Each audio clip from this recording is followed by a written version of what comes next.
आगामी निवडणुकांच्या पार्श्वभूमीवर महायुती समन्वय मेळाव्याचं आयोजन आज साताऱ्यातील राजवाडा या ठिकाणी करण्यात आलं आहे आणि आपण पाहू शकता की मोठी जय्यत अशी तयारी जी आहे ती महायुतीच्या वतीनं करण्यात आली आहे। यामध्ये बहुसंख्य या ठिकाणी आसन व्यवस्था देखील मोठ्या प्रमाणात करण्यात आलेले आहे।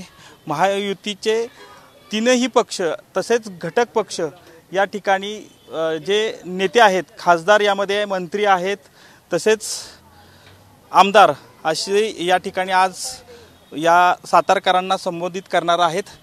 आणि याबाबत आपल्यासोबत बोलण्यासाठी आमदार जयकुमार गोरे आहेत। भाऊ, आज जी महायुतीची मोठी पहिली सभा जी होती नेमकं काय, यामागचा उद्देश काय? नाही, मुळातच राज्यामध्ये आता आम्ही तिन्ही पक्ष एकत्र आहोत। भारतीय जनता पार्टी, राष्ट्रवादी काँग्रेस पार्टी आणि शिवसेना असे तिन्ही पक्ष राज्यामध्ये एकत्र सरकार चालवतोय। आणि हे सरकार चालवत असताना आमच्या जिल्हा स्तरावरचे कार्यकर्ते, राज्यस्तरावरचे कार्यकर्ते, खाली बूथपर्यंत हे युतीचं सरकार आणि या कार्यकर्त्यांचा समन्वय व्हावा म्हणून निवडणुकीच्या पार्श्वभूमीवर सगळ्या कार्यकर्त्यांनी एकत्र येऊन काम करावं। सगळ्या पक्षांच्या तर तीनच पक्षापुरता मर्यादित विषय नाही, तर आमच्या महायुतीमध्ये 15 पक्ष आहेत आणि 15 पक्षाच्या सगळ्यांनाच एकत्र घेऊन आता ही सुरुवात आहे। आज पदाधिकाऱ्यांचा मेळावा आहे, त्यानंतर आम्ही कार्यकर्त्यांचे मेळावे आणि विविध कार्यक्रम उपक्रम आम्ही राबवू। पण आज हा पहिला मेळावा आहे की जिल्हास्तरीय, की ज्यामध्ये जिल्ह्यातले आमचे महायुतीचे सगळे पक्ष एकत्र येतात आणि सगळे पदाधिकारी एकत्र येत आहेत आणि पुढच्या लोकसभेच्या निवडणुकीची दिशा ठरवण्याचं काम या माध्यमातून होईल।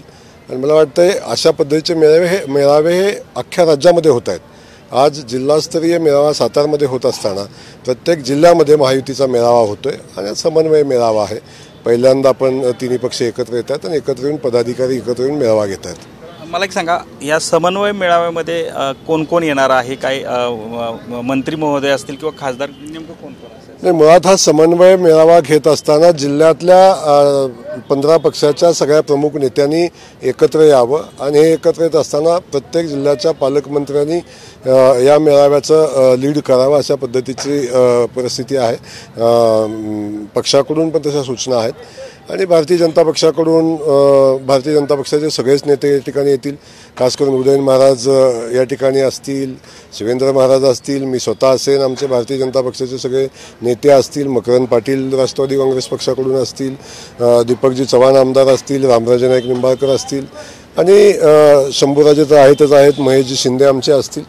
हे सगळे नेते आणि त्यांच्यासोबत पक्षाचे सगळे नेते, रिपब्लिकन पक्षाचे अशोकजी गायकवाड आहेत, बाकी सगळेच नेते, सगळ्या पक्षाचे नेते एकत्र येत आहेत। आणि मला वाटतं आदरणीय मोदीजींना पुन्हा एकदा पंतप्रधान बनवण्यासाठी आणि या साताराचा खासदार हा महायुतीचा निवडून येण्यासाठी आता आमची सुरुवात आहे। वास्तविक पक्ष म्हणून आम्ही गेल्या 2.5 वर्षापासून लोकसभेची तयारी करतोय, पण ही तयारी करत असताना सगळ्या सहकारी पक्षांना एकत्र घेणं आणि महायुतीच्या घटक पक्षांना एकत्र घेणं आणि एक एकत्रित ताकद निर्माण करून निवडणुकीला सामोरं जाणं हा आजचा उद्देश आहे। नक्कीच या ठिकाणी लोकसभेच्या निवडणुकीच्या अनुषंगानं जी काही तयारी जी आहे ती या निमित्तानं आपल्याला या महायुतीच्या मेळाव्याच्या माध्यमातून पाहायला मिळत आहे।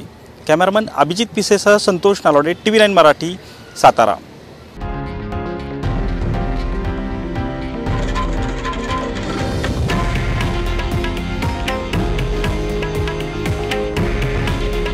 हे आहे देशातील नंबर 1 न्यूज नेटवर्क आणि आपण पाहत आहात TV9 मराठी।